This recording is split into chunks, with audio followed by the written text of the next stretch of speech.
it's Get Your Rock Out here with fantastic Hayseed Dixie at Sonisphere UK.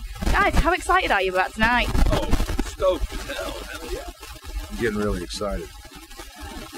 No, honestly, man, whenever anybody pays me to play, I'm always excited. When they give me free beer, Even better. So, I mean, you guys, you tour pretty much constantly. Does it not get wearing at all? Some of the hotels get a little bit old. But, you know, I don't ever get tired of the audiences, and I don't ever get tired of, like, riding around and seeing new places either. No. I tend to ride a motorbike between most of the shows. It keeps me a bit more sane. That grows good beer. Yeah. Fed with beer. We had a great time in a restaurant the other day. We're in the place, he's looking at the bowl of soup and he's going like this and combing his beard over. Waiter, there's a hair in my soup. There's another hair in my soup. Can't eat. What's the matter with you people? Can't eat that. These little things Can't have a sand hair in my mouth. So what's the worst thing you've ever done to a hotel room? Slept in it. Yeah, probably. There was that one time, we can probably tell this story, and it was in Georgia a couple of years ago, where we were really bored, and we decided, I wonder what it would look like if all the furniture and everything was up on the ceiling instead of on the floor. So we went and got brackets, and we actually mounted the bed and the TV and everything to the ceiling where it was on the floor. Yeah.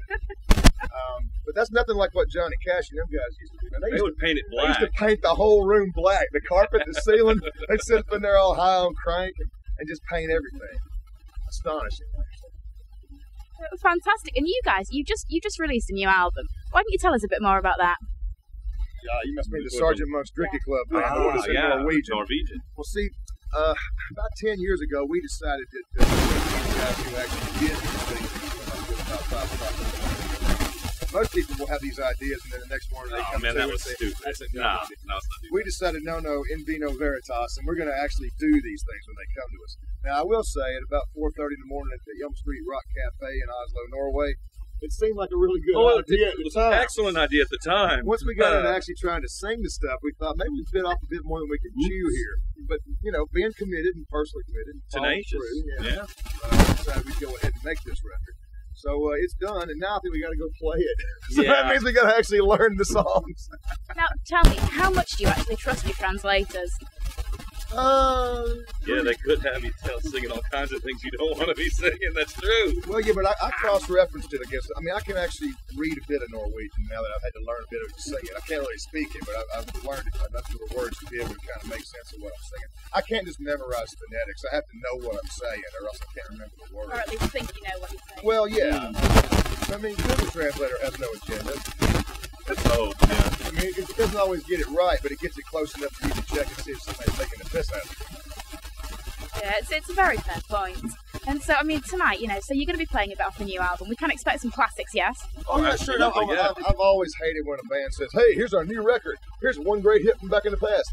Thank you, good night. And what is that? You know, you got to give them, we always try to play something off of every album whenever we do a show. We got 9 albums now, but that way if somebody comes and they have one particular album that they really like, they don't walk away saying, they didn't play nothing off my favorite record. Yeah. You know, that sucks. So we always try to get at least one song off every album in every set if we can. Yeah, and you're playing quite late tonight. I mean, how do you guys feel about that? Well, it's nice of Metallica and Slayer to, like, you know, open the show for us. Yeah, it's great. Never thought I'd see that. We're thinking about printing shirts that say, we are the after party. Yeah. Fantastic. Well, I think it's going to be an absolutely cracking show. I mean, you guys always go down an absolute storm. You've got a great reputation for always being really good with the fans. Do you not get tired of that? Honestly, that's why I got into this business. Yeah. If you don't like to meet people, you're really in the wrong job. That's right. You know?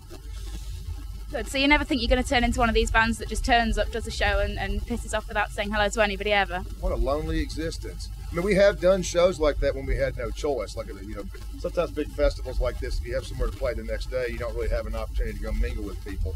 But it's really, really lonely. You know, you just spend all your time rolling down the road, sitting in a hotel room, sitting in some restaurant. Yeah, that's boring, man. I mean, like Jake said, half the reason we got in this business was to travel to different places and meet people and ask them about what, you know, life's like where they're at and try to learn a little something, you know.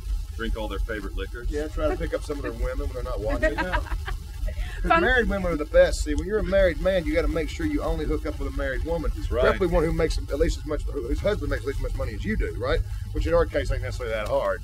But you know, the last thing you want to do is the Bill Clinton mistake, man. You don't get the 26-year-old office help. Hell no. No. We don't know anything Don't go about the way of the tiger. It's not a good road. We know nothing about the wives of oil bankers and stockbrokers that Bill Clinton got down with. He did. But we know all about the little 26-year-old office help. Yeah, she had nothing to lose by telling. Everything to gain. Yeah. Who keeps a blue dress with the president's deposit on it? Yeah, For really. 2 years. Storing that thing like a souvenir. Had an agenda, waiting for the right time. Well, thank you very, very much for that, guys. And we'll finish on, what's the craziest thing fans ever done to you or for you? Oh, God. Some of that stuff. Oh, the tattoo. What about the guy that has the Hayseed Dixie tattoo on his leg? Or the one that's got the huge back covering thing. Yeah, he's got a big one on his back. He's got it on mine. Oh. I mean, honestly, man, I really do appreciate that people love us that much, but it kind of makes me feel a little bit weird. You know, it's like, now I feel like I got some responsibility to live up to or something. I don't really want that kind of responsibility. Yeah. I mean, more power to them, but wow. Yeah, yikes. Then there was the mother and daughter with the matching tattoos. I think Sales Man and Lynn Player had a whirl with them. Both of them, yeah. And then there was the guy who turned up in Hamburg, Germany and asked me and Don Wayne to sign his arm. Oh, and went and got it tattooed. And we went back the next year and he had it tattooed in. And Don Wayne just sort of said, damn, man, if I knew you were going to do that, I took my time, wrote a little bit neater. Oh, fantastic. Well, guys, thank you so much for your time today. And we will hugely look forward to seeing you a bit later. Rock the house. Thank you.